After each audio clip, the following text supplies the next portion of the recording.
The Darien Foundation was founded in 1998 by Richard and Maureen Chilton, and the thesis behind that founding was to bring technology to the Darien public school systems. And that launched us, and that got us going, and through technology and capital project initiatives, we've now funded over $5.5 million over the last 24 years to build a better Darien. Our board really likes to get involved and assist the partners that we collaborate with, whether it's a grant for a youth project or a grant from a community service, schools, the police. Often they come to us with ideas that we help them bring to fruition. The Darien Foundation recently awarded the Darien Police Department 2 grants. One was for laser shot and the other for Faro technology. Laser shot technology is based on decision making. It may come down to using their firearm, but in reality, we would like them to talk the situation down where you use less lethal force, and this program allows us to do that. Police, drop the gun! Faro technology gives us a 360-degree view, catching all the points we need to catch in our accident scene. It also takes a lot less time. This allows us to open up roads, get traffic flowing a lot quicker than we ever used to be able to. We can also map the inside of buildings. We can use it at outdoor crime scenes, indoor crime scenes. It's really used for a plethora of investigations. It's a tool that most other departments may not have their hands on just yet, and thanks to the Darien Foundation, we have that technology. At Home in Darien is a nonprofit organization that helps senior citizens to remain living independently in their home and in the community. We provide important services to help them do so, such as transportation. Thanks to the Darien Foundation, we have this amazing new van, and we are so excited about it and what it'll do for the community. From all standpoints, this is going to be a real improvement in the services we provide, both in terms of safety and comfort. The Darien Foundation is important to the community in the scope that they reach out to answer needs. Post 53 is the town's ambulance service. We respond to over 1,600 emergency calls a year. We're a vital service that has been here for 51 years. The technology upgrades provided by the Darien Foundation has been a game changer for us. It's allowed us to improve our training. It has helped us hone our skills. You don't know how important an ambulance is until you actually need it. Thanks to our partnership with the Darien Foundation, who's provided all this technology and several grants throughout the years, we're able to continue to be prepared, to be well-trained and well-staffed, to respond 24 hours a day, 7 days a week, whenever you need it. The Darien Foundation is really excited to be able to launch a new program for the Darien schools, which will benefit students K through 12 in all 7 schools.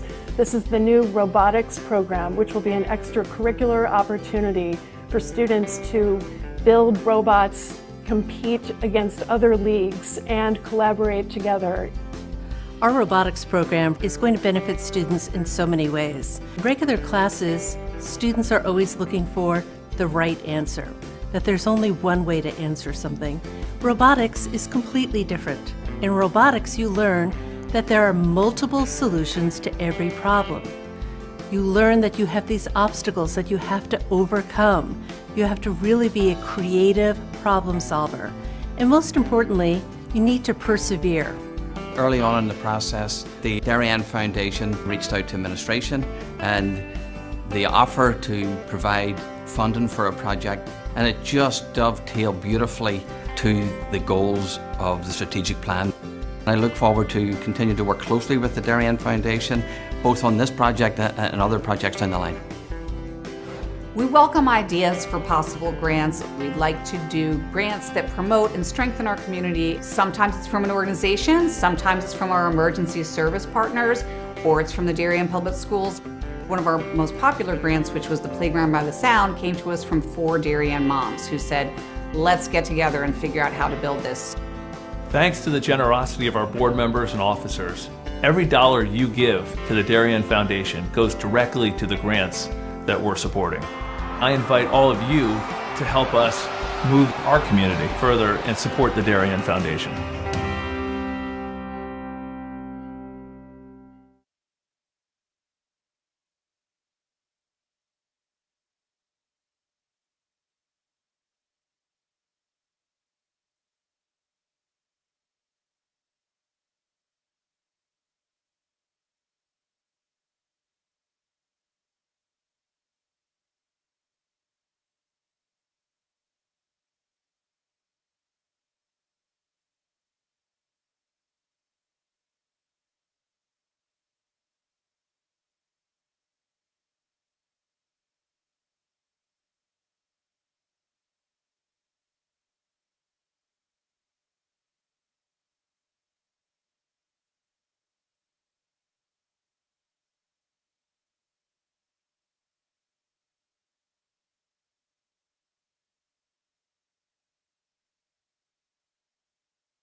And gentlemen, remove your caps.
For the first time in the 2022-23 school year, it's Friday Night Lights, and it will be boys soccer kicking off with the Fairfield Ludlowe Falcons tonight. Both teams enter play at 1 and 2, and it should be a good matchup on the DAF Media Network. A pleasant good evening, everybody. Braden Shank joined alongside me, Tim Blake. And Tim, these teams are very evenly matched, and it should be a good match we see here tonight.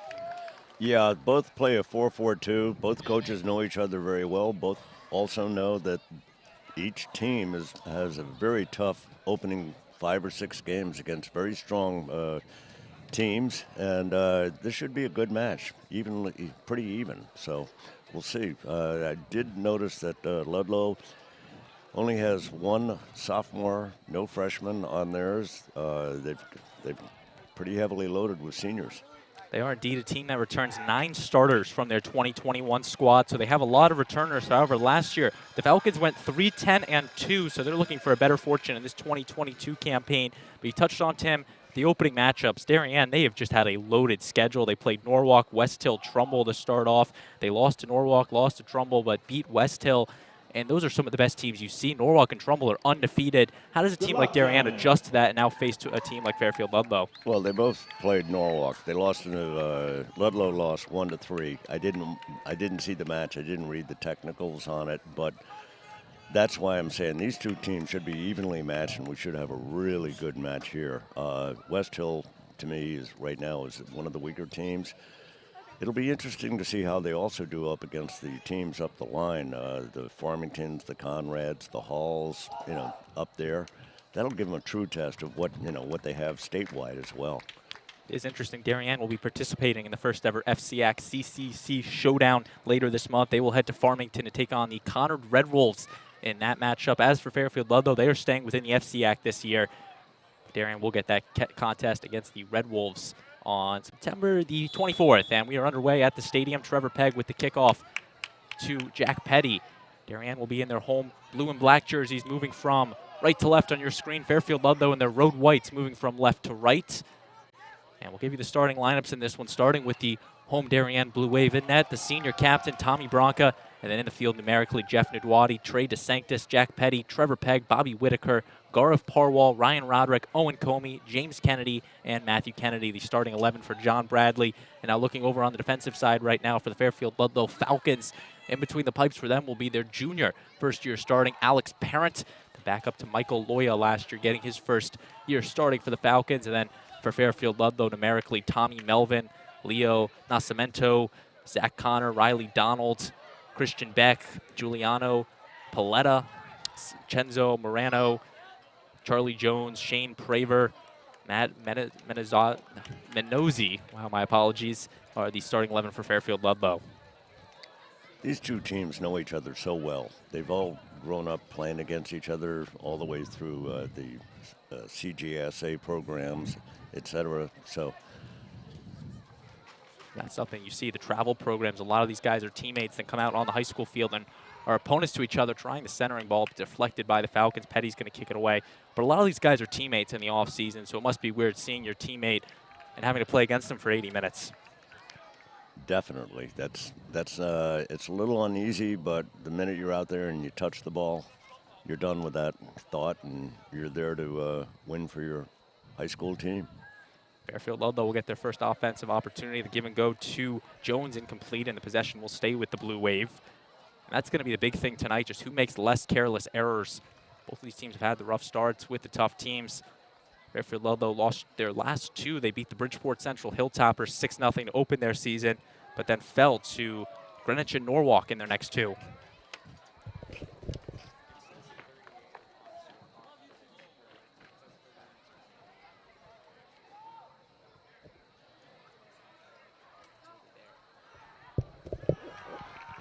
Of course, as our graphics operator Dalton Moss just pointed out, the stadium scoreboard here missing a digit, so the official clock being kept by the scorer's table. So what you see on your screen might not be accurate, but that is the closest we can get.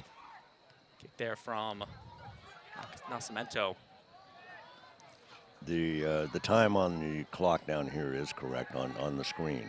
Oh, that is correct. On the scoreboard here at the stadium, it might be off, but the viewers at home will get the accurate clock. It is weird, though, because these boys soccer, I think this is our only home game under the lights this season for boys soccer, mainly playing over at the Oval, which even that clock you can't really see one of the digits hidden. Well, yeah, from our vantage point. That is true. Fairfield Ludlowe will now go on the offense. Nidwadi will make the nice stop, but Ludlowe will try to power through it. Some action at the midfield. Falling to the ground is Pegg. He will get up. Petty's going to try to get it all the way down to Kennedy. Kennedy hustling with Pallotta. Now here's Roderick. Nice play by Roderick, intercepting that, reading it. A nice move from Matthew Kennedy. He's going to try to send this one on net, but Parent will make the stop, his first of the match. That is going to be interesting. Alex Parent, again, his first year starting for Fairfield Ludlowe. He was the backup goalie last season to the Michael Loyal All-FCAcker. It's going to be interesting how he does in his first year. And then Darien, you know him, Tommy Bronca, year number 4 on the varsity team. Of course, split time with Will Lehan last season, and now getting his first season playing the full 80 minutes. Fairfield Ludlowe will throw it in. That is number 15, Pallotta. Tomey's just going to try to clear it out. And that one will roll past the end line, giving the goal kick to Bronca.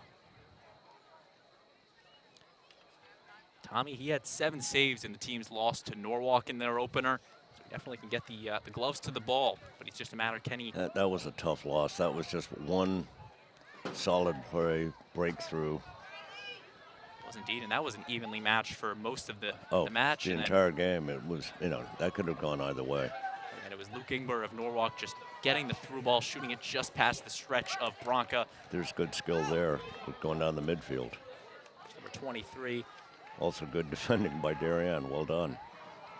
Luzia, and he will turn it over to Whitaker. Bobby Whitaker using the speed now, getting it on the wing to Kennedy. Kennedy trying to give and go to Whitaker, and he cannot keep it in. Good idea. That's going to work eventually. Well, at some point, he's still got 74 minutes of play. No, I know, but just that play, either on the left or on the right, and then crossing it in. That's Darien's MO. Try to give you a hard time out here, Tim. Make it a long night. Yeah. As Darien will now get it, Kobe. No, this is definitely not a 5-0 game. This is going to be. And Kennedy will fall to the ground. The whistle will be blown, and Darien will be awarded the free kick. Darien will get their first opportunity in this one. As Darien student section on board with that call. A nice showing for them. Not really sure if they were supposed to go with the blackout or not, but there is a good amount of students in attendance. As Bobby Whitaker will take the free kick on the near wing. Whitaker's going to try to send the through ball, and it's stopped by number 11, Riley Donald, the senior captain. Pushing Darien. That's okay. Let them know you're there. Beginning of the game. Just don't do anything stupid. So Fairfield Ludlowe will now get the restart. Leo Nascimento. That one over the head of Parwall. Comey's going to force to retreat it. Now James Kennedy, tough hit in the midfield. Nice He's going to send a through ball really to Matthew nice. Kennedy. Matthew Kennedy, the shot, Here and he it's is. in! Bang! Matthew Kennedy puts Darien up 1-0. What a sweet play that was. Bang, Kennedy bang, bang. to Kennedy, and the Blue Wave goes up 1-0. 6.5 minutes into it and done. That was a beautiful pass from James, finds his twin Matthew, and Matthew finishes for his first goal on the season. Actually, second goal on the season. He scored against West Hill on Saturday, but a beautiful finish, and Darien goes up here in the 6th minute. Started all the way in the back, and you know, up to Kennedy, up to his brother. That's how you draw it up. And he just put a great shot on that, beat Alex Parent. You know, they're trying to get it to his left foot. And now Kennedy's trying to fight forward again. He gets the turnover. Trevor Pegg's going to try to get it over to Whitaker, just over past him. Pallotta. We'll watch that one go out. This is not going to be a 1-0 game. So Alex Parent will get the goal kick. Some fans still trickling into the DHS Stadium Field. They're greeted with a 1-0 Darien lead. That one from Morano, booted all the way down, looking for number 21, Praver. And the whistle will be blown on it. I guess that is the good thing of playing this game on the stadium. Only 2 whistles out there. You don't have to worry about the JV game behind you. Yeah, the ref hasn't really given a signal on what the throw in. Throw in from DeSanctis. And now Pegg's going to try to transition it.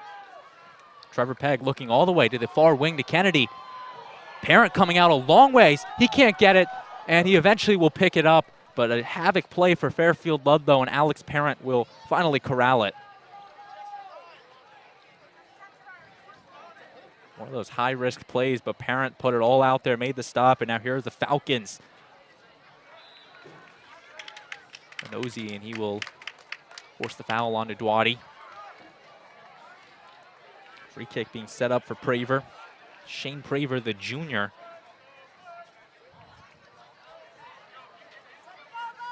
And he will get the free kick on the 20-yard line.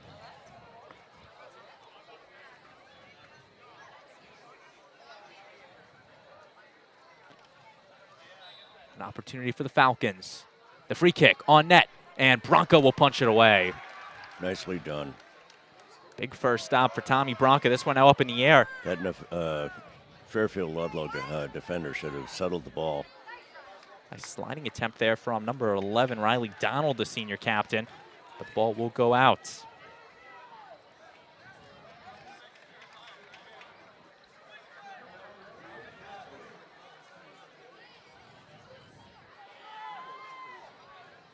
Throw in there, and right in front of the ref, literally within 5 feet of him.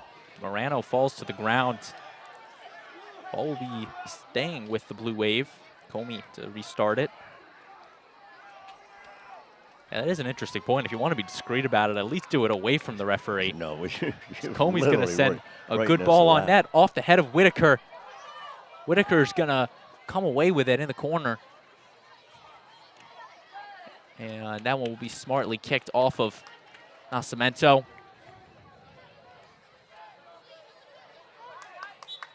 Pushing going on, and they will be calling the whistle on Darien. Again, right in front of him. And so far in the first 10 minutes, kind of an aggressive game. That's going to be something we might see for the remaining 70 minutes or so in this one.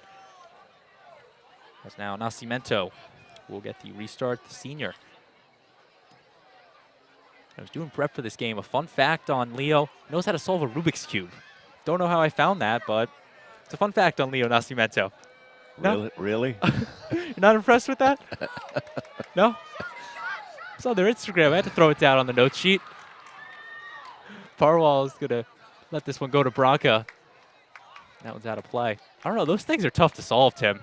Got the 8 sides or so on them. Really?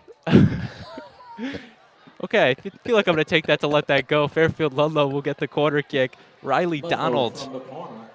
An opportunity for Fairfield Ludlowe once again. Riley Donald will kick this one into the scrum. And Bronca will make the stop. Tommy Bronca in the all-pink makes the big save, his second. And again, just showing his dominance. Well, he has the height advantage, which is huge for a goalkeeper. He does indeed, and that's something that his brothers had that came before him. Yeah. Billy, Nick, I think there might be one more I'm missing. Cole, all big soccer players for Darien. Jack Petty's now going to take it over to Kennedy. Kennedy's going to try to send the through ball to Peg. He's onside. And Peg will get there. No call. Peg's going to take the shot and just high of the net, but the whistle will call it off. Darien's looking for a goal, for pulling on the jersey and whatever, and the ref is not going to buy that. Yeah, Darien, that was almost the same spot as the Matthew Kennedy goal, and Peg was looking to add one to his name. So that will be Nascimento. Big boot from him. And again off a Darien head after a collision. Owen Comey's going to fall on it, but just retreat it back to Bronca. There's a good boot. Nice head from Peg, but it will be right to the boot of Nascimento. And now Kennedy's going to let that one go out off the cleat of Morano. I wish the Kennedy kids would go back to each wearing one white and one black shoe. Yeah, that was kind of cool last year. Yeah, they're not doing that this year. But They said the other ones all wore out, so they bought new ones. And I said, well, why can't you go back to the same program? I mean, that's the thing, is Matthew's got the two white ones on and James the two black ones. You easily could flip them. Then the tough part is you can't tell them apart then. That's then you're just going off a number at that point.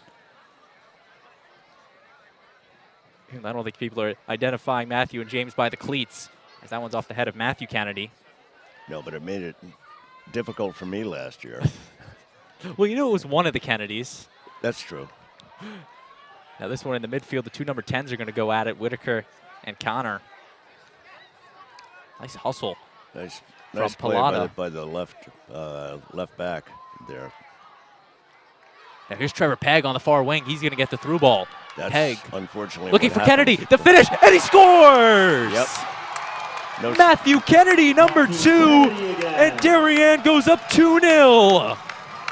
The Ludlow player took it all the way up to the 25, 30 yards out against Darien, but was unable to come back and defend. So Darien had a 3-on-2, and that's what you get, especially with the skill level that the Kennedy kids have as far as, all right, I know where they're going to be. Trevor Pegg with the assist. Trevor Pegg with the assist to Matthew Kennedy, and Darien takes the 2-0 lead. And that's the thing, is those two goals have been almost identical. A good pass, a finish with Kennedy. And now Ludlow finds himself down by 2. That's two Darien players down there that should have been talking to each other as far as my ball, and they missed it. 7 for 16 on Ludlow. Spencer Wright. First substitution, Spencer Wright will check in for the Falcons in the place of Chenzo Morano. So that's 7 checking in for 16 for Fairfield Ludlow. As now we will see the throw-in. This looks like he's a big throw-in coming up. Yep. A big throw-in there. That one is on net, and Bronca will lose that one, but then pounce on it. Could have been dangerous. But That's 30 yards in the air. It was a nice throw from, didn't catch a number on it. Might have been Nascimento or number 5, Melvin. And you could tell he was just looking to get ahead or a foot and get it past Bronca, but unable to do so, as this one's now in the midfield. Pegg, header over to Kennedy. Kennedy now. We'll try to get it to Whitaker. He will. Bobby Whitaker off of the Ludlow cleat. And I think they're going to award the corner kick. Yep, they are. So a nice play from Bobby Whitaker. As Trevor Pegg will now get the corner kick, the first for Darien. Interesting formation Darien's using here right now. They've got 5 guys back and then 1 guy on the near post. Pegg, the short one to Whitaker. He's going to do the give and go to Pegg. Pegg's going to send this one on net, and Parent will come out to make the stop.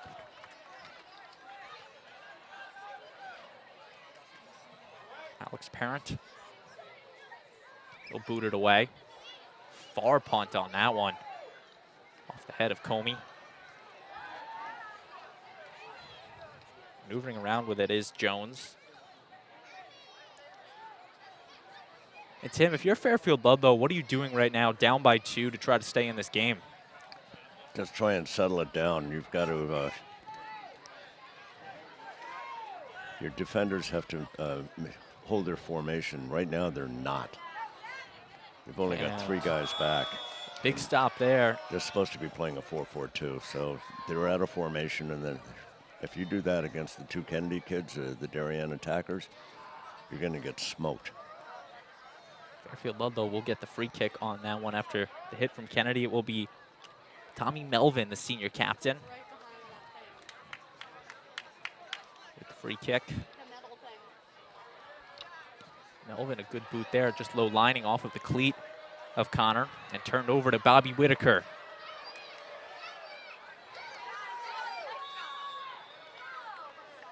Whistle's going to be keeping it with the blue wave.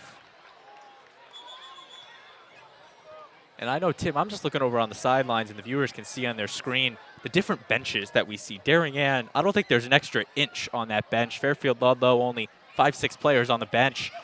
So it really just shows you the depth that Darien has this year. Well, they have a lot of seniors this year, and Darien does.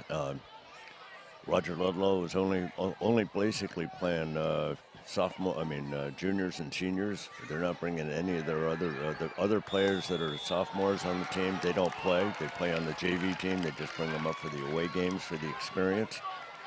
I get that, but I also applaud John Bradley for maintaining all the seniors. It's tough to get them all in for some game experience their senior year, but I'm sure there are going to be games down the road where he can do it. And I think last year, that New Britain game where he brought out 3 different waves. That's right. Right? So New Britain. Yeah, John tries to be as fair as he possibly can. It's tough being a coach and making every player happy. I think if I remember right, that New Britain game, John brought in all 33, 36 players. Yeah, he brought them out in waves. I mean, that's impressive in an 80-minute match. Then you got guys like Matt Reynolds putting up goals in the 60th minute. Darien won that match 5-0 on their miracle run last season where they fell to Xavier in the quarterfinals. This one's down on the far wing. Ludlowe trying to punch it out, and they will get it to Gatenby. Good boot there was looking. Now over here is Prede. The shot, and that one high through the uprights. You can give him the field goal. Ball goes to the snack shack. A powerful kick from Malecki. Yeah, but Malecki's supposed to be in the back line. He's not supposed to be taking, I don't think, a shot from, 20 yards on out. But they may be, it's a 4-4-2. They may be doing a stopper sweeper where he's playing up 10 yards. Maybe that's the difference. I should apologize. That was Zach Connor taking that 10, not 13, but still nonetheless a powerful shot from that close. Now over to Whitaker. This one out. Parent's going to come out a bit and corral it.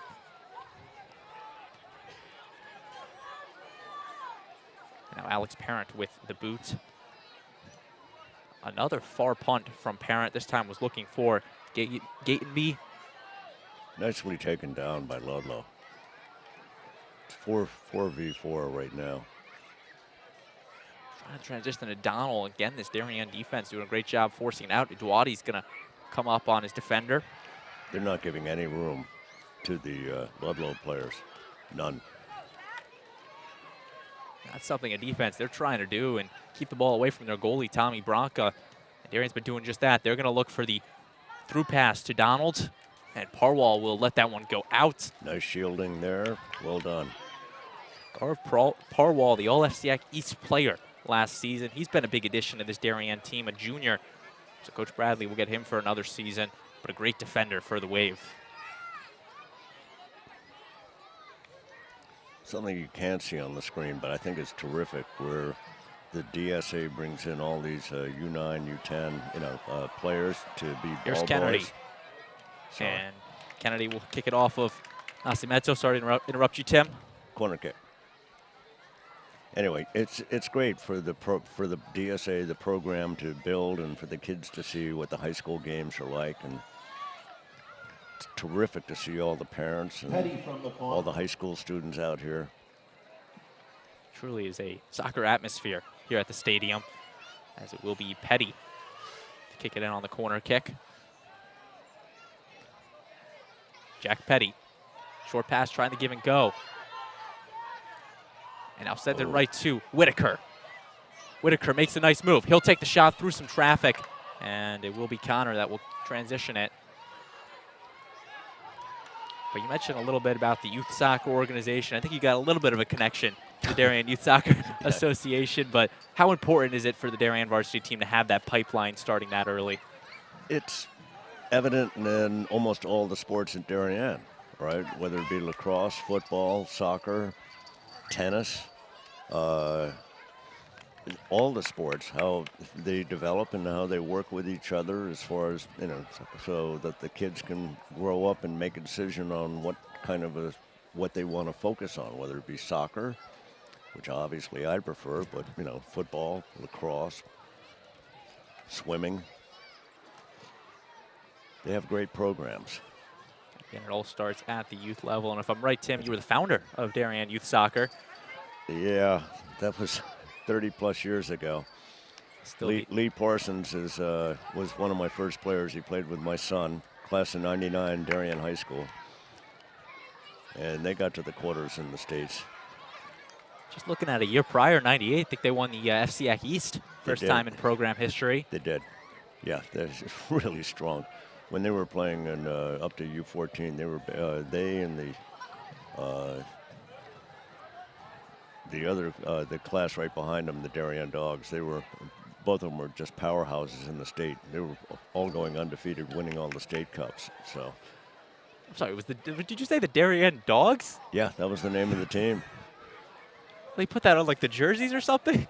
Well, at the time, the YMCA, before we became the DSA, that was just the nickname that we took to put in the newspapers and whatever, and the kids took to it, and very strong team. And Lee Parsons' group, that an age 1 year above them, were also a strong team. So, but we didn't have the depth. Now, this is evident when you get to the high school, where you have that kind of depth. Darien Dogs. I've never heard that before, as Comey will boot that one all the way downfield. Well, the Darien Dogs are now celebrating their 40th birthday this year. Oh, maybe that's why I haven't heard of them. I would. Before my lifetime, just by a bit. Yeah. Boot there off the trash can. And Darien will be making their first substitutions of the match. Kyle Byera checking in, as well as number 25. They're the ball boys. They're all excited to be out here, watching the big kids from the high school. Try to figure out who that is that just checked in. 26.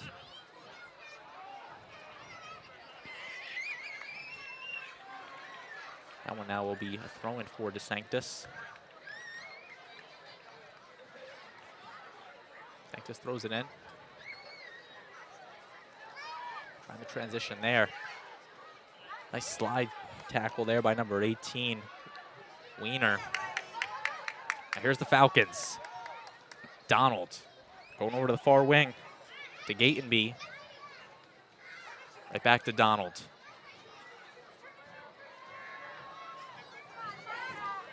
Here's Connor. He's going to go over to his fellow senior in right. And stopped. This one now all the way down to Peg. Peg's got some room. Makes a nice move. Looking to his right. And he gets can't tripped get up. it back. Yeah, can't get it back to his foot. Great job by the defender, Tommy Melvin, the senior captain, to stay with Peg. And they're going to call the whistle on Darien.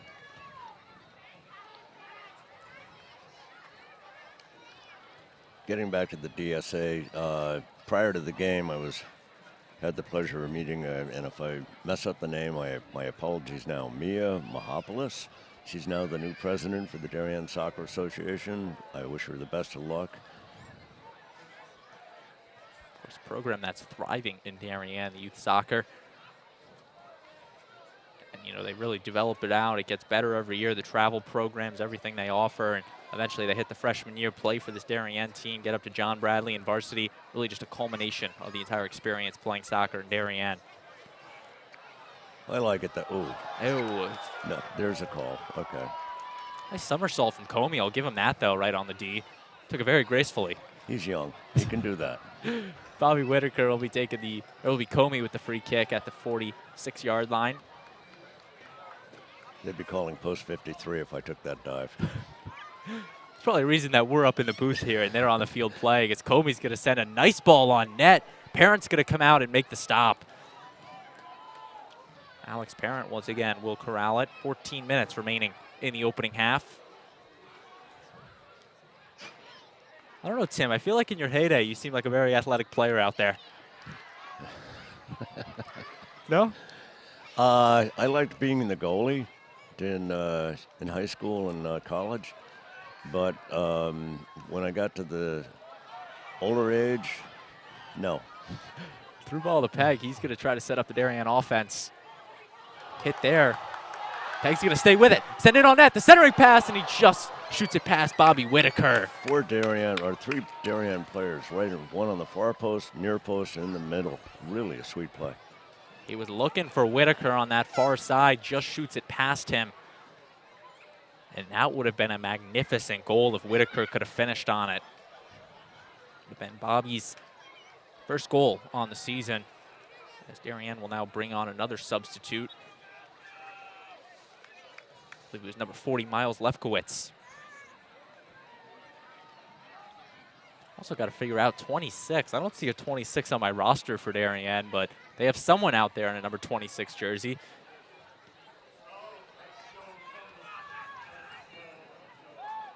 Lefkowitz entering for Darien. A couple subs for Ludlowe as well. Jones is going to try to get this one down. Here's DeSanctis. That's really nice give and go. That's good soccer. DeSanctis now will lose it. I'll take a guess. 26 might be Cameron Moyers would be my best guess on it. But again, I'm just eyeballing that. Get an official word for you at halftime on that one. Ludlowe will have the throw in.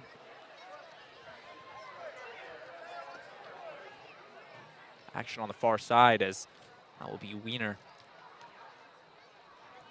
Here's Donald. He's going to keep it with the Falcons. If you're just joining us, Braden Shank and Tim Blake with you. So glad you could be with us on the DAF Media Network, a joint venture of the Darien Athletic Foundation and the Darien Foundation. Darien with the 2-0 lead. 2 goals from Matthew Kennedy in the 6th and in the 14th minute is where we stand. This one's now booted all the way down to Peg. Trevor Pegg's going to slow it down, be tripped up by number 11, Riley Donald.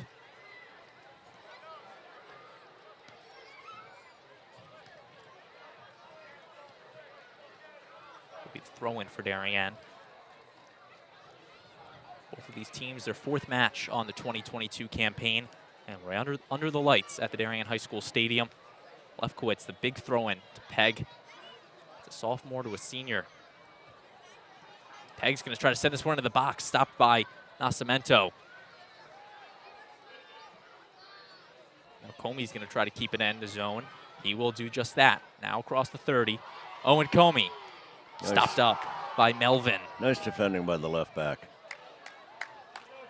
Tommy Melvin has got a lot of experience under his belt.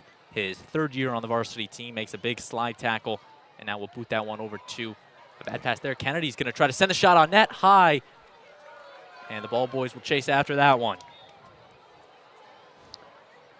That's great. Oh, nice save there. I love that they all like crashed in on that one ball. Yeah. It's exciting.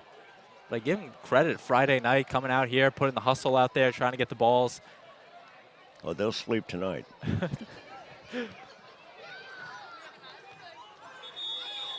And the clock will stop.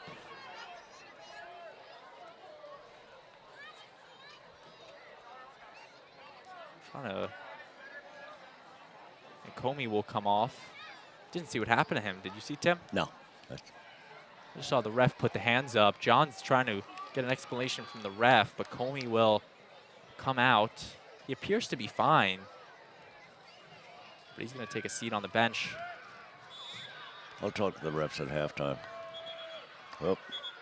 They're not started yet. Yeah, it looks like Comey's okay. He's walking around in the bench area.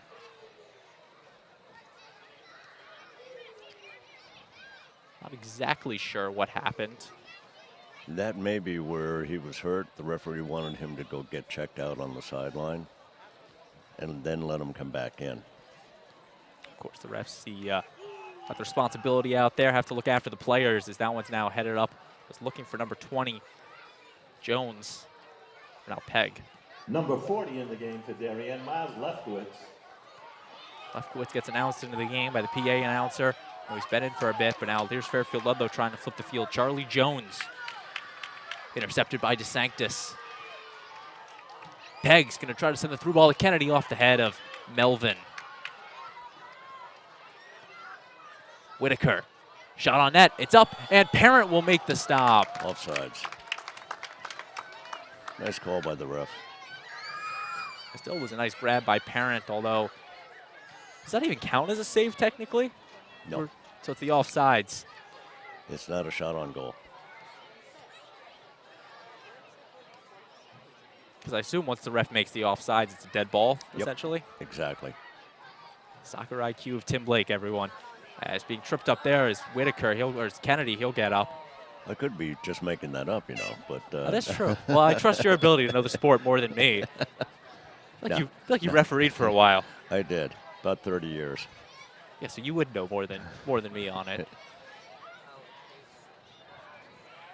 Yeah, if the viewers at home want to believe you or not, I'll let them leave it up to them. I was just having fun with you, but that is the rule. Oh. The mind game's being played here in the booth, as it will be Trevor Pegg on the free kick.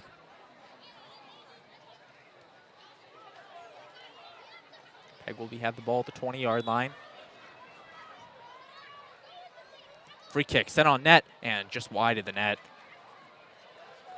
A good attempt from Trevor. He's been having a good season so far. Had 10 goals last season. Scored the lone goal against Trumbull on Tuesday.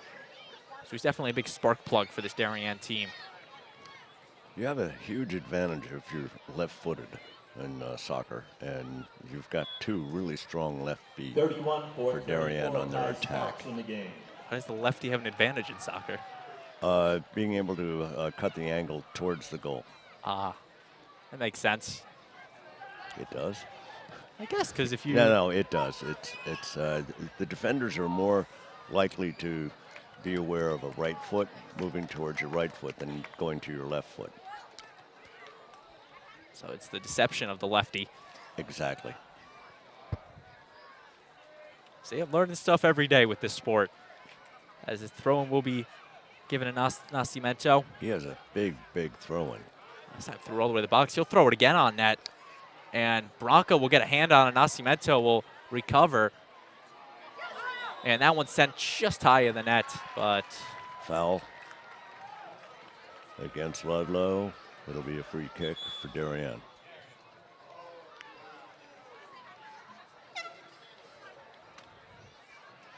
Darien will stay with it. Comey's still on the sideline. Darien will be making another substitution as it's number 22, Sebastian Gardner, checking in the place of James Kennedy. Now DeSanctis on the near side, trying to give him go to Parwall. Nice deflection there from number 11, Riley Donald, the offensive captain for the Falcons. Here's Bronca. Good punt from him. Soaring in the air off the head of Nascimento. Kai Sparks also into the game. Newly for Darien. Good job by Jones to try to flip the field. Parwall creating some disruption. Nice move by Darien left back. Didn't panic at all, just brought it back down. That's something this Darien team has. A lot of players out there that keep the composure, stay calm under pressure. Throwing from DeSanctis, just high of Sparks, and now Pegg's going to try to grab it. He will lose it in the end zone, to Nascimento. Clear from behind the net. The centering pass, that one out of play right to the ball boys. Should be a corner. Guys, you got to clear out of there. And the referee's going to now come over and get him to clear out. Yeah, you're not allowed to have players or parents or anybody else right behind other goals. I don't know, the ball boys were doing so well tonight, too. Well, they know that the ball is going to be going towards the goal, so that they all want a shot at getting it. Trevor Pegg will send the corner kick up and just high of Lefkowitz, but Kai Sparks will recover.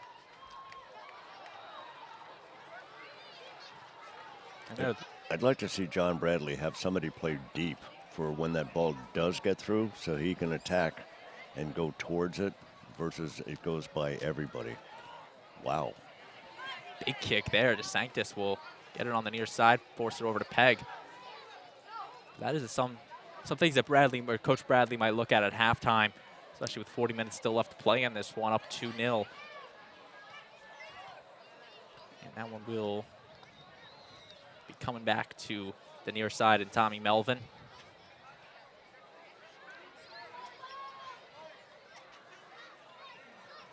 Thrown from Nascimento over Riley Donald. He's going to try to head it over to Praver.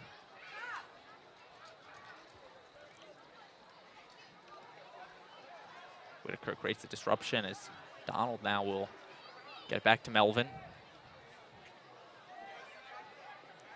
3:50 remaining in this first half. Tommy Melvin on the far wing. Short little pass over to Connor.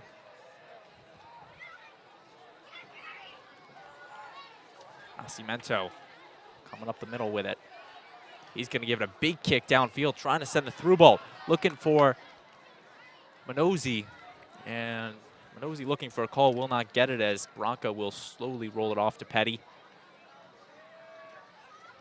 Jack Petty, the third-year varsity player for Darien, getting his first real year starting for Darien. As now that's Whitaker on the far side, trying to send the through ball to Pegg. Trevor Pegg will make the stop. He'll was looking for Kai Sparks, disrupted by Pilata. That's Giuliano Pilata, number 15 for Fairfield Ludlowe. Guess I'll try my fun fact with Pauletta, even though my last one didn't go too well. His brother, I think I'm probably going to butcher it, Biagio, I think. Pilato was star player of the 2012 Fairfield American team that went to the baseball team, that went to the Little League World Series. Is that better than my Rubik's Cube one? Much. Much better, okay. Okay, that's number 15, Giuliano Pilata, or Perletta. That's pretty cool. That's pretty cool going to the World Series Little League. Williamsport. Yeah, again, I probably butchered the brother's name. I apologize. B-I-A-G-I-O. Biagio? Guess we'll just go with that. That's an athletic family right there. One of them playing varsity soccer, the other big baseball player. Right. Well, Darien went to the World Series Little League in at Williamsport. I think it was 1958, 59. I wasn't there. I wasn't part of that team. But a couple of players from Darien from that team still live here in town. You're actually spot on the year. I'm actually impressed by that, Tim. 1958, Darien went to the Little League World Series. It was 58, 59, and it was in that range. Okay, clear it out, guys. That one will be booted all the way. Goal kick. Not gonna lie, you scared me a little bit when you brought that fact up, but you were spot on with that. I want to say they lost to Texas or something in the semifinals up in Williamsport. Don't know. I just don't know that far? No. Owen Covey will get the free kick for Darien. Put this one all the way down. He's looking for Petty. That one will go off and into the boot of Young.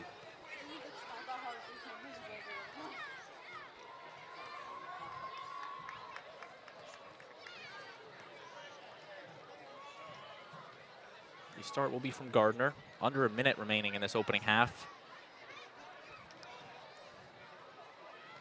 Owen Comey back into play. After sitting out for some time, he'll boot this one all the way. Just high of Whitaker, soars it past him. There's Jones. Nice spin move from Charlie. He was looking for... Ludlow is settling this game down nicely. Sure what the call was there, but Nascimento will give it a nice boot. And that one off the head. He's looking for Jones once again. Charlie Jones trying to power his way through Comey. He falls to the ground. That should do it. 15 seconds. Nice sportsmanship from Owen there, lifting Charlie up. And now under 10, that should just about take us to the end of the first half. Comey will give it a big boot, and that one will take us to the end of the first half. Darien 2, Fairfield Ludlowe nothing. And Tim, starting with Fairfield Ludlowe, what do you think they need to do in the second half? What adjustments do you think they need to make to start fighting back in this one? Well, they started to do it after that second goal, where they only have 3 back now, and they're going on attack, settling it down, and trying to get it out. For whatever reason, they're playing it down the middle, which is Darien's strength. But these coaches know each other so well but that's what Ludlow will be trying to do. So again, Darien 2, Fairfield Ludlowe nothing at the half. Darien, the 2 goals from Matthew Kennedy in the 6th and 14th minute. We still have 40 minutes to play. You are watching the DAF Media Network, a joint venture of the Darien Athletic Foundation and the Darien Foundation. We're going to step aside for a bit and be right back with the second half in this one.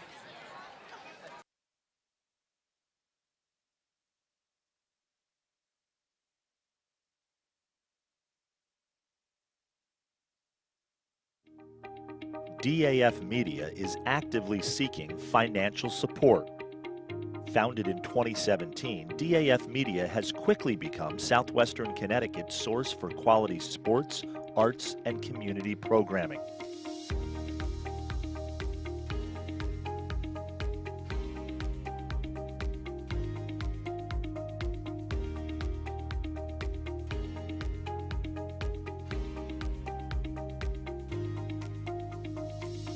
If you like what you see on the DAF Media Network and want to help us continue to deliver high-quality broadcasts while teaching lifelong STEM, communication, organization, and leadership skills, please email us at sponsor@dafmedia.org.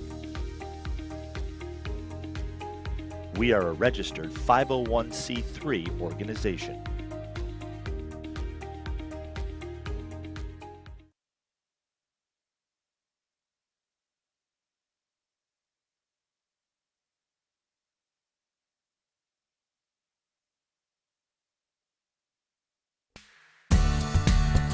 The technology upgrades provided by the Darien Foundation has been a game changer for us. It's allowed us to improve our training. It has helped us hone our skills.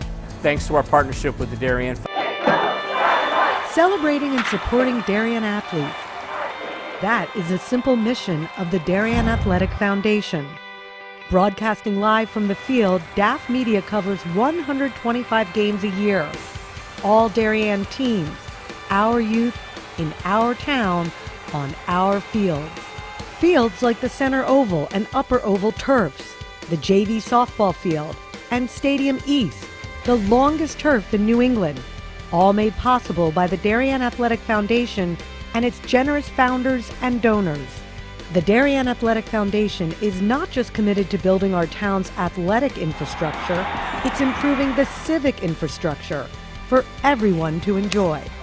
The multimedia scoreboard, the snack bar pavilion, and the stadium lights, a $750,000 investment that makes Darien High School just the second school in Connecticut with LED lights. The Darien Athletic Foundation board is made up of local parents who know just how quickly it goes by. Its archives of more than 60,000 photos capture those precious moments of our young athletes as they strive to be their very best. The Darien Athletic Foundation has raised almost $9.5 million for our town and its kids, and it's not stopping there, as it continues to build a legacy for our youth as bright as their future, both on and off the field.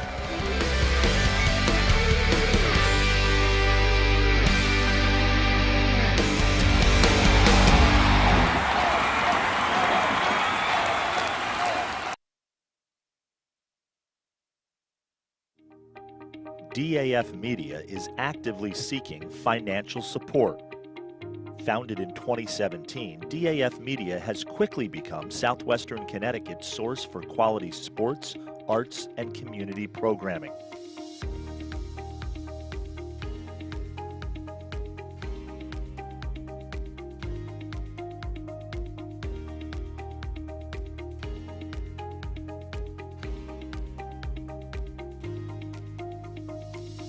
If you like what you see on the DAF Media Network and want to help us continue to deliver high-quality broadcasts while teaching lifelong STEM, communication, organization, and leadership skills, please email us at sponsor@dafmedia.org.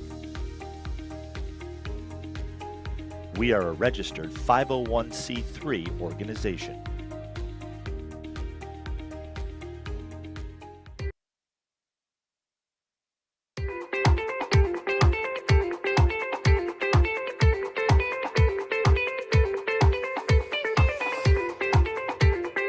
I'm proud of the work the Darien Foundation has done over the past 20 years. If you live here, our work has likely impacted you, your family, and your neighbors. Since our founding in 1998, we've provided more than $4.2 million in grants, which create opportunity for Darien's youth, support our town's safety and security services, and enhance the overall quality of life in Darien through collaboration with community organizations. As a family that's relatively new to town and planning to make this our long-term home, I'm grateful to see my community and my family benefit from the Darien Foundation. When I learned that the edible gardens at the elementary schools, the generator at the Darien Library, and the playground by the Sound were all funded by the same organization, I raised my hand to get involved. I'm proud to support an organization whose impact I see every day in our schools and throughout our community. So far this year, the Darien Foundation has awarded $138,000 in grants to enhance our community. In 2013, the Darien Community Association opened a 4-acre bird sanctuary thanks to a grant from the Darien Foundation.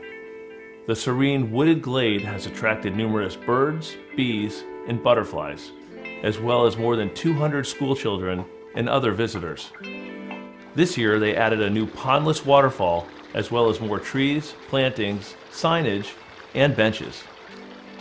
In 1976, the Darien Historical Society and Darien High School students built the Middlesex, an authentic replica of the 18th century whaleboats. These were used by local patriots in the Revolutionary War to fight the British Navy in Long Island Sound. The Darien Historical Society is restoring this artifact so that it can be part of Darien's upcoming 2020 bicentennial celebrations. The live turtle exhibit continues to be the most popular attraction for children at the Darien Nature Center, which welcomes over 16,000 visits annually. A new forest and pond ecosystem will allow visitors to engage with several species of turtle that will live together in a 50-square-foot habitat that resembles their natural home. This has been such a special collaboration between the Darien Nature Center and the Darien Foundation, because not only have they provided generous funding to us, but we've been able to meet with members of the foundation and our staff and talk about what is going to make the very best exhibit for the town of Darien, and we've really added value to the process by doing that. The vast majority of food distributed by Person to Person is donated from local suppliers and businesses. A group of dedicated volunteers drives the brand new cargo van on these daily rounds, which each year account for more than $100,000 in collected food. Person to Person also has an extensive youth program, offering many Darien High School and middle school students their first experiences at volunteering. Thanks to the Darien Foundation, we have a beautiful new van. We're very excited about it, not only because it's new and it's safe for those who are riding in it and driving and going to pick up all the food, but also it speaks to the support of the Darien Foundation as well as speaks to what Person to Person does in the community. For more than 20 years, the Darien Foundation has been investing in Darien, offering our town's youth, emergency services, and community organizations an avenue to pursue innovation and excellence. Collaboration with you, the members of our community, has been vital to our mission. Thank you for supporting the Darien Foundation. We are building a better Darien together.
We're back on the DAF Media Network, waiting the start of the second half between Fairfield Ludlowe and Darien. Braden Shank and Tim Blake with you. So glad you could be with us. A little winded after that one running down. So we did confirm number 26 for Darien in this match is Cameron Moyers. So my hunch was correct on that one. And teams will flip sides. Darien's still in their home blue and black jerseys, moving from left to right on your screen. Fairfield Ludlowe in the road whites, moving from right to left. Of course, you can hear on your mic the ambient sound of the Darien High School students in attendance for this one. Kennedy's going to try to send this one on net and just high. For an action-packed first half, Matthew Kennedy with 2 goals for Darien. And that's where we stand at 2-0.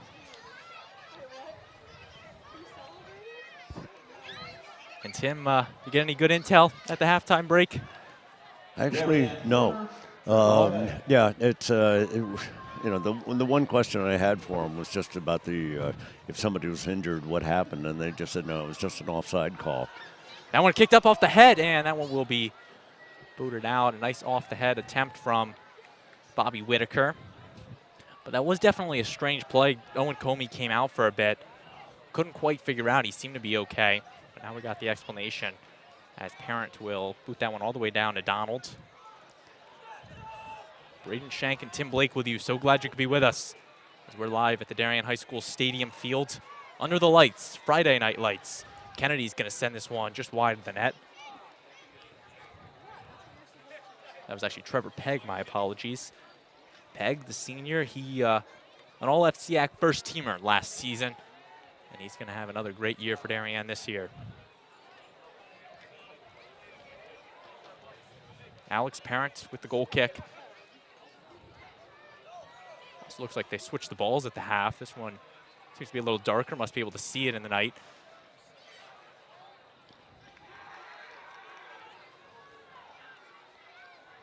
Now here's Petty. That one now booted all the way downfield. Over to the Fairfield Ludlowe bench. I haven't given a shout out yet tonight to our amazing DAF Media production crew doing a great job bringing you the sights and sounds in this one. Kate DeMark, Jamie DeMark, Jason Bellingham, Eric Bellingham, Dalton Moss, and Owen Heffron, our DAF Media advisor, Damian Andrew. And Can't forget about Liam Tomaszewski in the house as well. A great crew, a lot of underclassmen who you'll be hearing a lot of their names in the future for DAF Media, as Trevor Pegg will get tripped up by Melvin. Nice defending by the left back on Ludlowe. Trying to see if they've changed their formation on the attack, but it doesn't appear so. James Kennedy will get the throw in. Kennedy will send this one on the ground, booted away.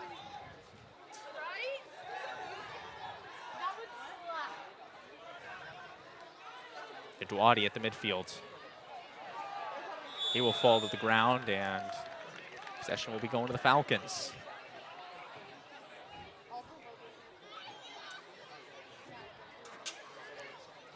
So it will be Owen Comey to restart. Comey just shy of the 50-yard line, the midfield. He should be able to get this down to the 18. Comey puts a good boot on it. He's going to send it into the box off the head of Kennedy. So chaos there as now Jack Petty will be forced to retreat it away, and Fairfield Ludlowe comes away. Charlie Jones.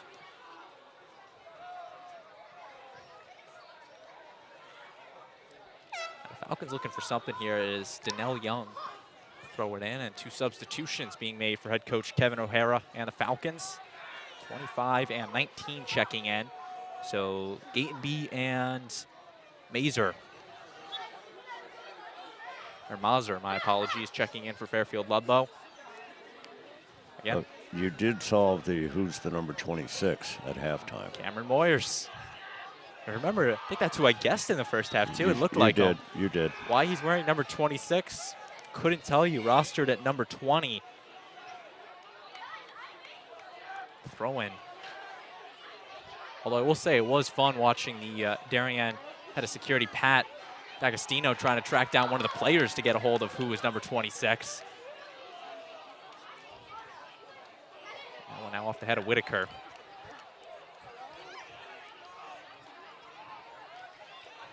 Mazer, he's going to get it to the far wing to Jones. Charlie Jones being met with DeSanctis. The estimate here tonight is somewhere between 700 and 800 folks watching the game. I think that's just terrific. Kennedy is going to try to center it off of Melvin. Nice center. And that one will go out of play. Nice stop by Parent. Goal kick. You say 700, 800 watching the broadcast? No. Here in attendance. Here at the stadium. That's a pretty good turnout here on a Friday night at the stadium. And of course, next Friday will be the Darien football team's home, or not home opener, but their Friday night lights against the Maloney Spartans. DAF Media will be broadcasting that game. That's next Friday, the 23rd, I believe, against Maloney, 7 o'clock. And football also in action tomorrow against the Bridgeport Central Hilltoppers. That game can be seen on the DAF Media Network. I'll be back for that one, Tim. I don't think you'll be back for football. No. No? I enjoy watching it. I come to almost every home game. So you'll be there tomorrow? No? Not sure what my schedule. I had to give up my poker game tonight for this, and I'm glad I did, because it's fun to see the kids. It's great to see the support the town's giving all the players. Darien up 2-0 as well. That one now kicked out of play by Nascimento. Plus, you get to spend the Friday night with your favorite people, the DAF Media production crew, of course. I do. It's great. I tell my friends about what you guys can do, and then they watch it, and they're amazed at your skill and abilities. That's what outbooted. Thank you for the compliment. Of course, this program, and I think you're number 5 or 6 now, I want to say. Damien and Andrew doing a great job running it. And of course, all the generalists, I can't even say. Possible because of the Darien Athletic Foundation and the Darien Foundation, a joint venture. This one now booted all the way. Fairfield Ludlowe is looking for the offsides, but it will be intercepted by Pallotta. Anyways, year 6 of DAF Media, and it's really been spectacular watching this program grow over these 6 years. I know I've had a pleasure being a part of it for the last 4.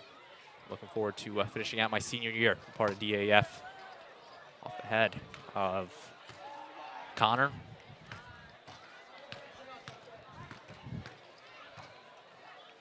Connor's now going to, that's actually Jones. That's a nice switching the fields by Ludlowe there. Gatenby. Get it to Connor. Kennedy was trying to put an effort up, but it will be taken away by Pallotta. Now here in the corner, Fairfield Ludlowe will try the centering pass. Parwall with a nice stop, nice interception of it. Comey to Whitaker. Right back to Comey. That's the way to do it. Just bring it out, change the fields. Comey was looking for Peg, intercepted by Nascimento. I'd love to see Darien just keep that on the floor and bring it up the wings. That's their key. Whitaker. He will let that one go, be awarded with the corner kick.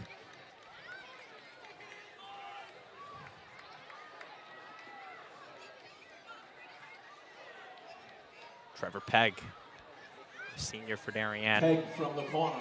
He'll be in the corner. Darien has got, looks like 4 players in the scrum. Pegg, line drive on net. Just high, Parent will knock it away. See, that's where the ball goes over the top, and I'd like to see a player pick up the garbage. And sideline happy with that call. Their big bench over there. 26 seniors on this team. Darien Bronca's goalie has got the height. Ludlow's doesn't. Ludlow's goalie is only about 5'10", and for a goalie, that's pretty short. That would be a pretty good estimate if you were on right there, considering we're a good 100 yards or so away from Alex Parent. No, I went and stood next to him. Oh, well, that explains it then. I was going to say, there's something that'd be very impressive if you could just spot a height on a player. Well, you can also judge by when he's putting his hands up in the air where it is relative to the crossbar. That's a good point. That one off the head of Young. And Darien will lose it to Fairfield Ludlowe out of play.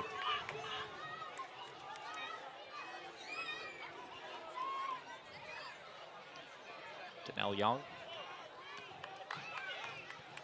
Here's the Falcons trying to get something at the midfields. Over to Charlie Jones. Jones being double teamed. Now going to the near side, trying to Zach Connor. Really nice defending by Darien, the right back. It's really been the story for Darien for at least the first however many minutes in this one. The Darien defense has been strong and not giving up a goal yet. They're looking to pitch a potential first shutout of the season, but there is still 30 minutes they have to go. Throw in there from Nascimento, and Bronca comes out and will make the stop. There's some pushing going on, and the refs will call it. Yeah, Bronca's seen that now 3 or 4 times, so nobody's going to be fooled by it. The throw-in's got to go further out, maybe towards the PK area. Nonetheless, Darien will stay with the possession. DeSanctis on the far wing, trying to transition it over to Pegg. He will. Trevor Pegg fighting against the line, gets it to Whitaker, the centering pass. Nice setup here. Whitaker staying with it. Will get it over to Parent, and he will dive to make the stop. Save number 5 for Alex Parent. Again, Parent, one of 2 goalkeepers for Fairfield Ludlowe. Their other, number 0, Theo Kepler, both juniors. So next year, you got to assume the Falcons will have a good goalie returning for them. And as for Darien, presumably the sophomore now, number 0, Edwin Rapp. Could be the starter in the place of 4-year Tommy Bronca. He'll get into a few of the games just to get some game experience.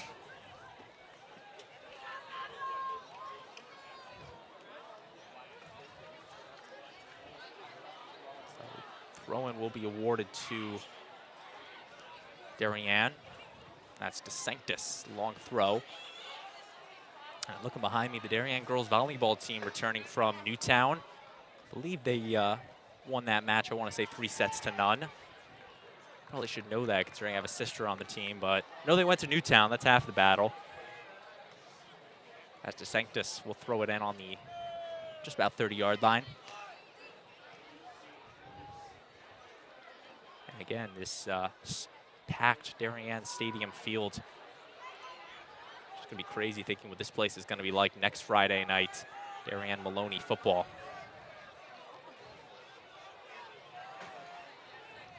I don't even know where Maloney is. What town? I think it's Meriden, Connecticut, I want to say. Okay. How far upstate that is, couldn't tell you, but I think it's Meriden. Okay.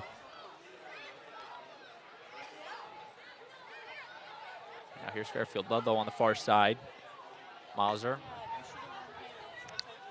There it is, changing the field. And Darien intercepted it. Nice defensive play. Kennedy now on the far wing trying to get something.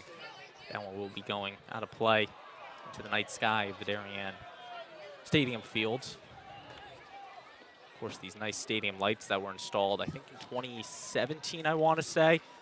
Really just been a great addition to this stadium, of course, then with the new turf. Making this one of the most beautiful places to catch a game on a Friday night.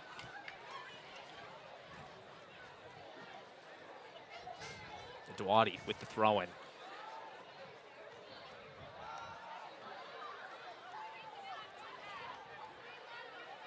For the net, Kennedy. Oh, gets nice over to Whitaker, pass. the shot, and he scores! What a nice pass.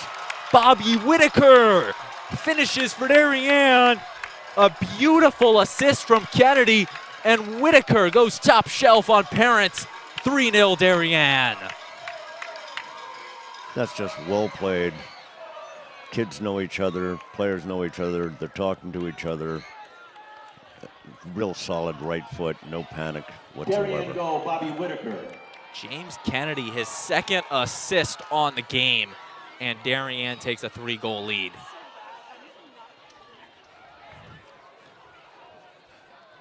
That is just a beautiful finish from Bobby. Had the opportunity earlier, but he picks up his first goal on the 2022 campaign. Only had 3 last season, but was an all-FCAC first-teamer. A big first one for Bobby. DeSanctis on the far side, and that one off the referee. He seems to be okay. Referee is part of the field, so the ball's still alive, regardless of where it goes. And see, that's something when you look at a sport like baseball, you hit a ball off the umpire, it's still in play, and you're kind of screwing the defense. At least in soccer, the ball's still right there, not much impact on the play. Generally not. Or even like football a couple years ago, Darien running back collides with the referee, fumbles with it. It's a part of the play. Yep. As for Fairfield Ludlowe, we'll get the restart. A nice pick. Jack Petty now streaking down the field. Look at that speed. Down to Trevor Pegg. And Pegg will be tripped up, but stay with it. Trying to get past Nascimento. And that one will roll out of play, but the corner kick will be awarded to Pegg. And they're actually, no. Pegg was setting it up looking for the corner, but instead it will go to Alex Parent in Fairfield Ludlowe.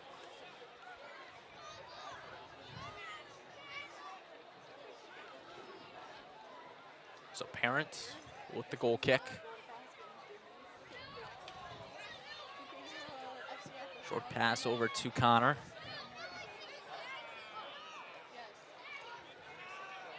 Keeping it moving in the backfield, Melvin.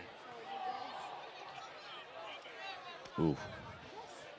I might have hit someone in the upper half, but possession will stay with Fairfield Ludlowe. And yeah, that his boot was too high. As soon as you can see the cleats as a ref, you know that it's dangerous play. Of course, the refs make the call on it. It is now the Falcons' Young. Give and go, and it will be intercepted by number 18 for Darien, Ryan Roderick. Roderick, no stranger to this Darien high school team. His brother Robbie, class of Darien 2020. Another good soccer player for head coach John Bradley. Moving it over to Pallotta. This one now in the corner, just a little too much on it. Rolls past the end line.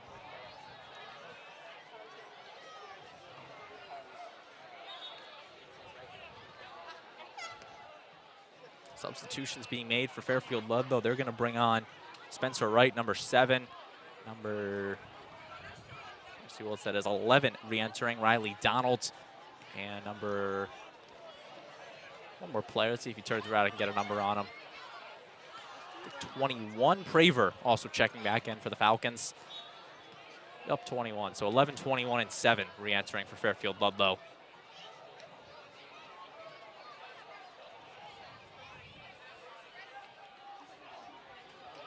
Weiner now on the far sideline, was looking for Spencer Wright.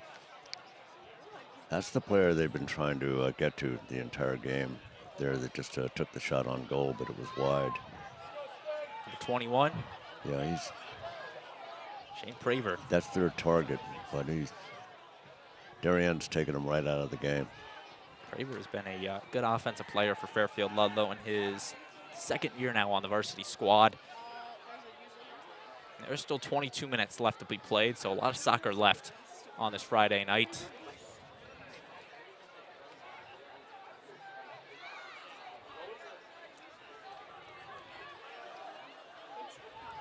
Owen Comey will just retreat it back to Bronca. He'll come out some ways, give it a nice kick. And that's okay. That just settles it down. See, what I was looking for now, and the viewers can't see because your scoreboard's covering it, looked like he was aiming for that trash can on the near side. Would have been nice if he drained it in. Came close. I think he was just trying to clear it. Well, he was, but it would have been cool if he drained it in a trash can on the other side of the field. Makes the bucket. It'll be Darien throw-in. Jeff Nadwadi. Jeff, his second year on varsity. Volleyball player for Darien in the spring. He'll get it to Kennedy. Kennedy to Whitaker. Was looking to get it right back to Kennedy. Intercepted by Nascimento. Whitaker makes a nice move. He's off. The shot. And deflected by number 7, Spencer Wright, the defender. Nice defending by Wright. Trevor Pegg. Quick restart. Pegg will take the shot and right off of the back of... Oh, he's hurt. Number 10, Zach Connor. Yeah, he got nailed right in the back. I mean, that is the definition of putting your body on the line on that one. Trevor Pegg's got a powerful shot to him, and Connor stepped right up to the plate, took it right off his number. But he saved his goalkeeper, Alex Parent, from facing it.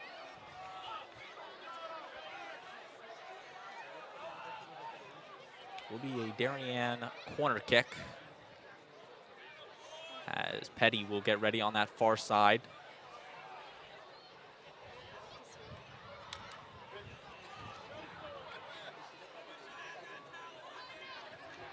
Jack Petty. Corner. Off the head, and that one is in. James Kennedy with the goal. And they're going to point over to the photographer. A beautiful kick. Kennedy lets that one just roll in, and Darien goes up 4-0.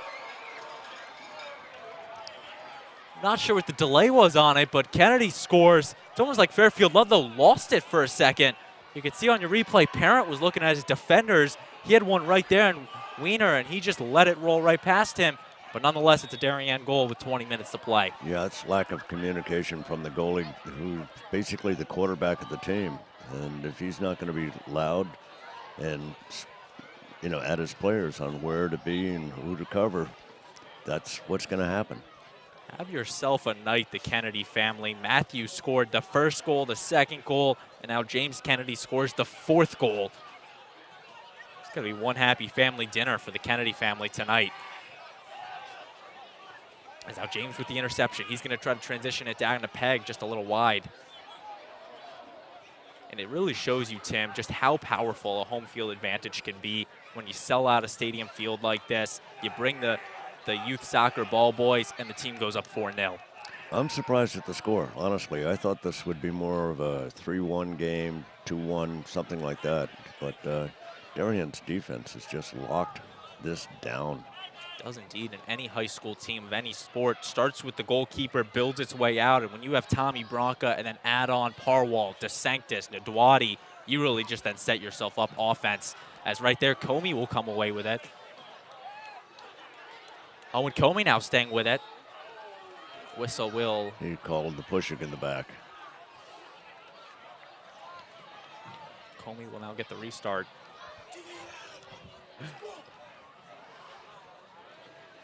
And now Comey with the big kick on this one. Off the head of Whitaker. Kennedy now. He's got that left foot. Kennedy shoots it, stopped by Parent. Good technique by the goalie there. Alex Parent has been peppered with the shots, his 6th save on the night. And now he will chuck it out to Young. So Darien fans will trickle out. Good night for soccer, good turnout at the stadium.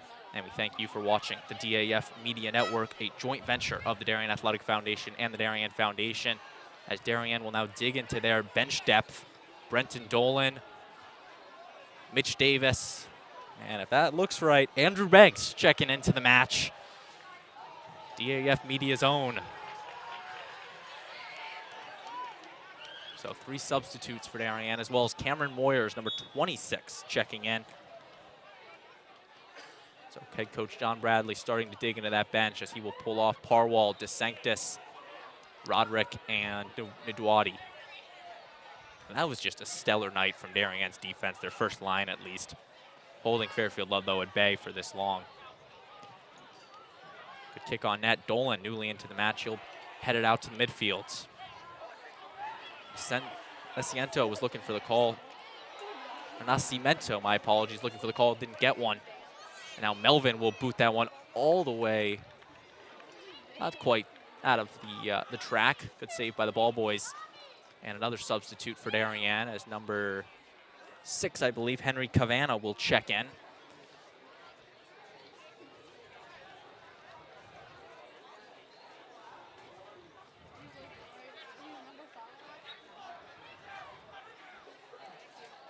Throwing just high, and it will find Kennedy. Now Pegg, he'll go on it, send the shot, and that one is stopped by Parent. Nice save. Now Alex Parent will boot it all the way downfield. He's looking to try to get it to Donald in the offense. Now good nice pass. That shot, and just high. Looks like Bronco might have gotten a hand on it. But again, number 21, Shane Praver. He came out, cut down the angle, got his hand, got in the right position. Technique is excellent. Praver's the player that Ludlow's been trying to get to, but Bronca comes up big, setting up a corner kick for the Falcons. Is this their first or second one? I don't think it's their second. They Yeah. definitely had one earlier in the game. Ludlow corner. It will be Donald on the corner. Sends it to the scrum, curving, and Bronco will just punch it away. Again, good technique. So when you have that height, he's instructing all of his players where he wants everybody, who to take the near post, the far post, and who to mark up.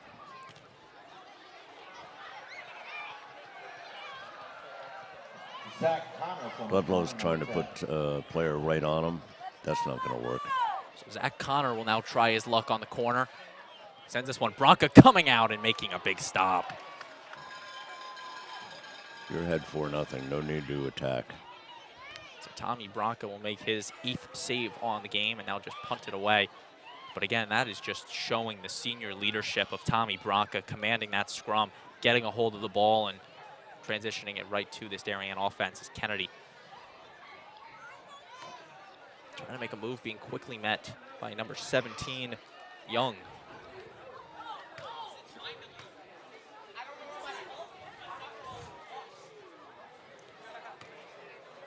"14 minutes, 37 seconds remaining in regulation here on this Friday night from Darien High School, the start of your weekends. And we thank you for spending the start of your weekend with DAF Media. Parent with the goal kick.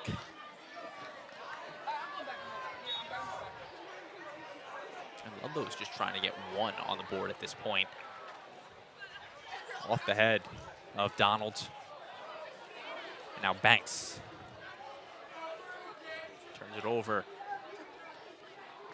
Hustling forward is number 8, Petty. This one now will find the new goalkeeper for Darien and Edwin Rapp. You mentioned earlier in the broadcast, Rapp was going to get some experience in the varsity level, and he now enters for Darien. Yeah, this is a great experience playing in front of the parents, in front of their fellow players, etc., getting some actual field time.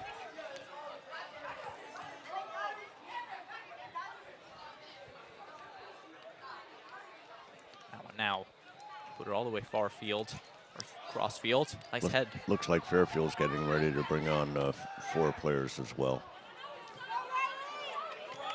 And the whistle will be blown as offsides. Rapp will corral it. At least I think it's Edwin Rapp. It's the only other goalie they have besides Jaime Vasquez, who I can see on the bench. So I assume it's Rapp. But Jack Petty will get the free kick.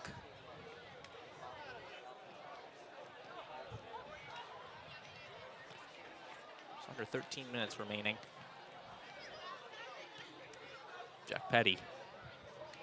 Big run up and kick.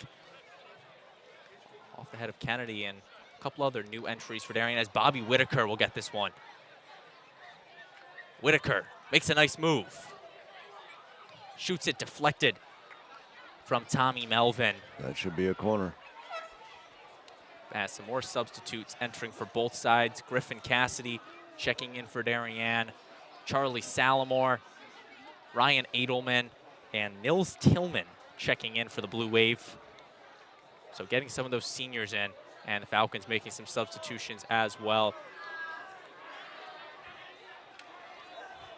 One of those players I want to highlight for Darien, number 16, Nils Tillman, new to the Darien community this year, a senior. He transferred all the way from Sweden.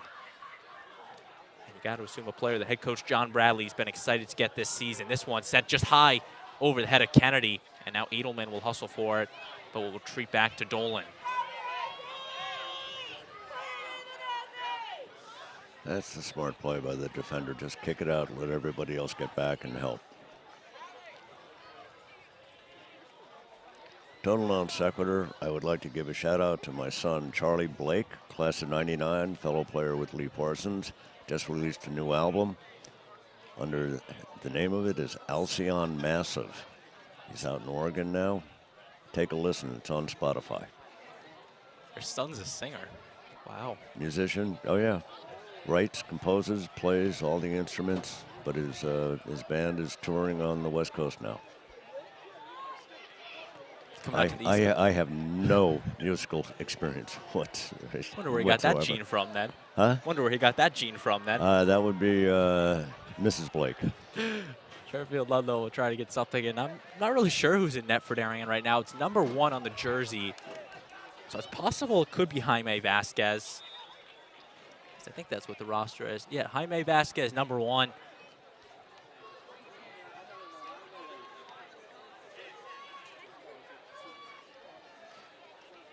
It looks like they just put the goalie jersey on someone. Although I don't think that's Jaime in between the pipes. So we'll have to figure that one out. But Darien does have a new goalie in. It's not Tommy Branca. Or why did I say Branca? Branca, my apologies. It's been a late night. His head there trying to get it to number 17, Young. I'd like to see Ludlow's coaches put in the other goalie just to give him some experience. Should indeed. And now you look over at the Darien substitution box. John Bradley rallying what looks to be a jailbreak of players coming in on the next whistle. What we talked about earlier, the New Britain game, where you just said, bring them in, give them the last 10 minutes. So head coach John Bradley rallying the troops before he makes some substitutions. Number 4, Bugle, newly entered into the game for the Falcons. Probably missing a couple substitutes here and there. You can see the players stretching up. They are ready to go in.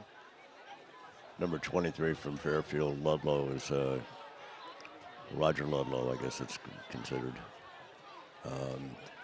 Looking for calls that the refs just are not going to make it a 4-0 game. Number 19, Nicholas Regalado, also into play for Darien. He'll try to get it to Moyers, knocked out of play. Nice defending. And I'll give you this trivia question, Tim, because you keep mentioning Roger Ludlowe. I don't think people call it Roger Ludlowe, but can you name who Roger Ludlowe is? Yeah, he was with the Connecticut State Constitution. He signed wow. I mean, I'm not fact-checking you on it. I'm just going to assume you're right. I could be making that up, too. Oh, you could be making that one up. I have no idea. But Cedric Pass, and Parent will lose it. He definitely was from that era. Well, I think I knew it was called Roger Ludlowe because the middle school in Fairfield is still called Roger Ludlowe Middle School. I just don't think I've ever heard anybody refer to the high school as Roger Ludlowe. I don't know. Well, Darien will get the corner kick nonetheless. Sends this one on the scrum. Off of the head of Mitch Davis. Now number 20, Charlie Jones, the sophomore. That's a nice play by Fairfield. And Parent will come out to make the stop. Puts it all the way. I like the Fairfield's, the goalie, the punting, because it is going out to the wings, not right up the middle. So first stop by the new goalie for Darien. Still not sure who that is in between the net for Darien. And now here's Darien with the opportunity. Parent will corral it. Cavanagh was looking for Kennedy.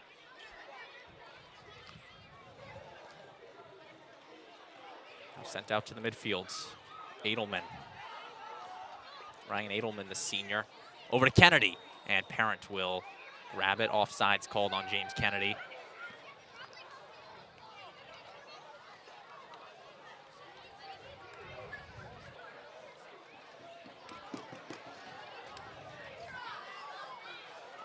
Off the head of Andrew Banks.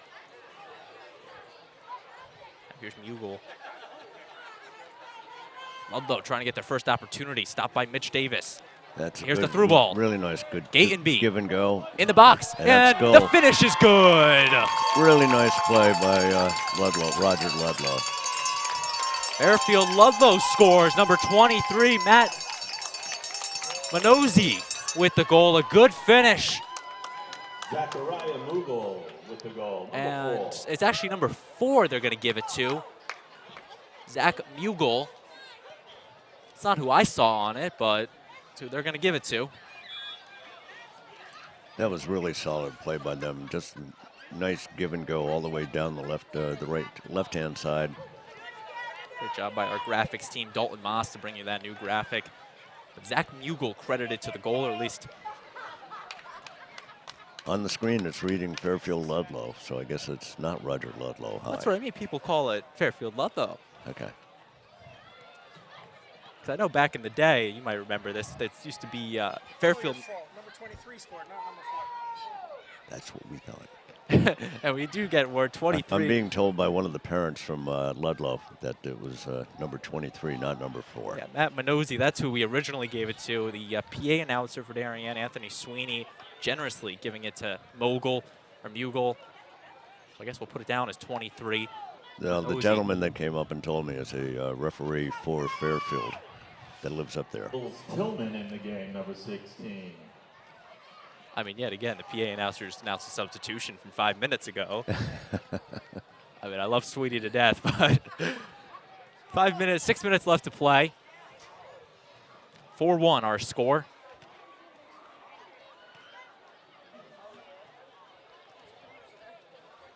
Jailbreak for Darien, still waiting in the substitution box. Yeah, I don't get that because they have the opportunity to sub on any stoppage of play. Or should they call it a substitution box in soccer? No?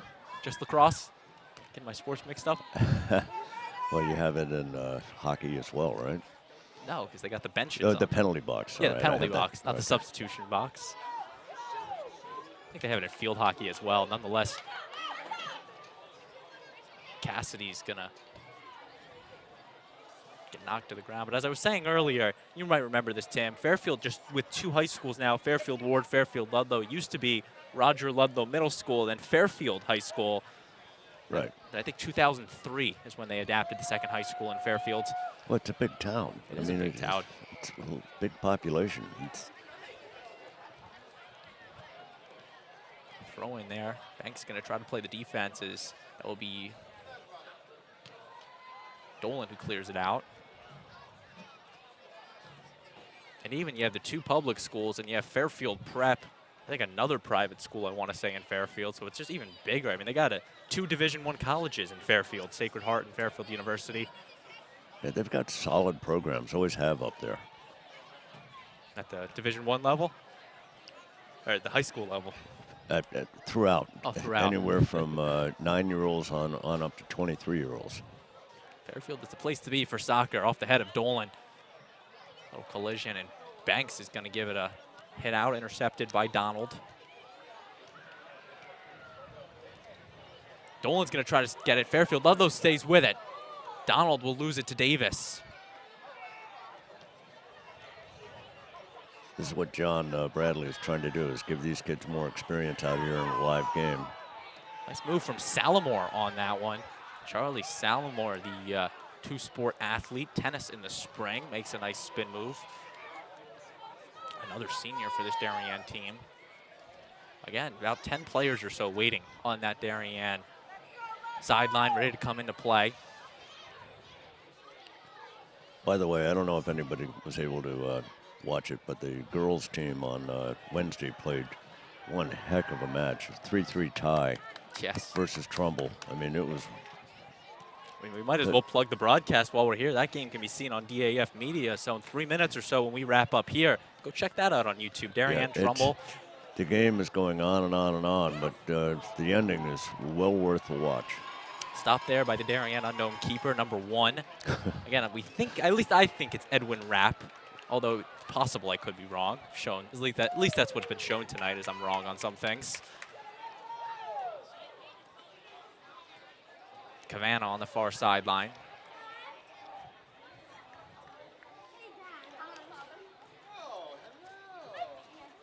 Yeah, I was watching, talking with Damien. You guys are doing, the DAF is doing approximately 120 to 130 matches throughout the seasons of all the various sports. That's an amazing feat. That is definitely true, and I mean, I can say it firsthand. I think I was on 100 of our 120 last year. So I've definitely been around a lot, and viewers are probably sick of hearing my voice all these years. You're doing well. Well, thank you, Tim. I appreciate that. Of course, a big thank you for you for coming out on your Friday night and providing your soccer analysis of both these teams and the sport to the viewers at home. Good shot on net by Melvin, and again stopped by Darien. Under 2 minutes left to play. And the punt will be off the head of Wiener. Short pass was looking for number 32, newly entered into the match, Max Grandis. Sophomore, his sister Rachel was a Darien High School girls player for a while. I think was a captain, not a captain, but definitely a good player. The centering pass. Oh, nice pass, nice Finds trap. his way to Jones. Cassidy going to try to clear it out, number 42. Sends this one on net, stopped again by Darien. Under a minute. Darien still has not got those subs into the game. The punt. Nice good punt there, just past Tillman. Dolan's going to give it a good boot. Banks hustling, that's not Banks, it's Tillman hustling for it. Tries to chip over to Grandis, intercepted by Wiener, or by Young.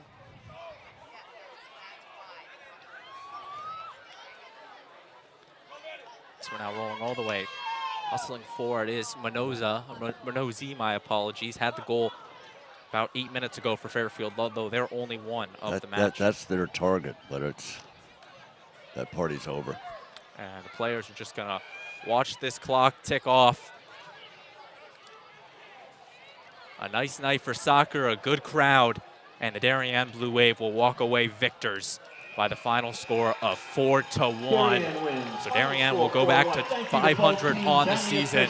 And Tim, what are your final takeaways in this one? That was, Darien showed up, and I mean, it's their quality of play, keeping it on the floor, passing, conversations between all the players, talking to each other.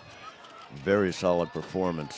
Surprised at Trumbull, thought they'd put up a better match, but, you know, Darien had the aggressiveness and didn't do anything stupid. They just stayed within their game, and that's how you score 2 goals in each half, and that's how you win 4-1. So now let's examine Fairfield Ludlowe for a second. This is their 3rd loss in a row, the 3rd game they've given up 3 or more goals. They have a tough match at home against Trumbull on Saturday. What do the Falcons need to adjust heading into that match on Saturday? I don't know. I'd like to see, them adjust just to, they just seem to be focusing on getting it to their number, their 6'5" forward. And I think they need to take it up the wings. Their backs played pretty well. Keeping up with the Kennedys is not easy. And I don't know whether Trumbull has anything like that. But opening up against these 4 strong teams is a tough schedule. So once again, your final score, Darien 4, Fairfield Ludlowe 1. Our graphic just changed last minute, but the final score 4-1 in favor of Darien. The scoring recap: Matthew Kennedy 2 goals, Bobby Whitaker 1, James Kennedy with 1, and then Matt Minozzi with 1 for Fairfield Ludlowe. And Darien, your victors 4-1. I'm going to give one final shout out to our DAF Media production crew as Darien will take their victory lap. Jason Bellingham, Eric Bellingham, Dalton Moss, Kate DeMark, Jamie DeMark, and Owen Heffron. Again, a ton of underclassmen who you'll be hearing a lot from in the coming years. Darien 4, Fairfield Ludlowe 1. I want to thank you, Tim, for coming out again on your Friday night, spending it with your favorite people here at DAF Absolutely. Media. Well, no, it's thrilling to see how soccer Darien has adopted, taken it in. So it's all the kids, all the parents. Congratulations to all of you. So once again, Darien 4, Fairfield Ludlowe 1 for our entire production crew. Our advisor, Damian Andrew, Tim Blake joined alongside me, saying goodnight from the Darien High School Stadium Field. I've been Braden Shank, and this has been a production of the DAF Media Network, a joint venture of the Darien Athletic Foundation and the Darien Foundation. We'll see you tomorrow for football against Bridgeport Central.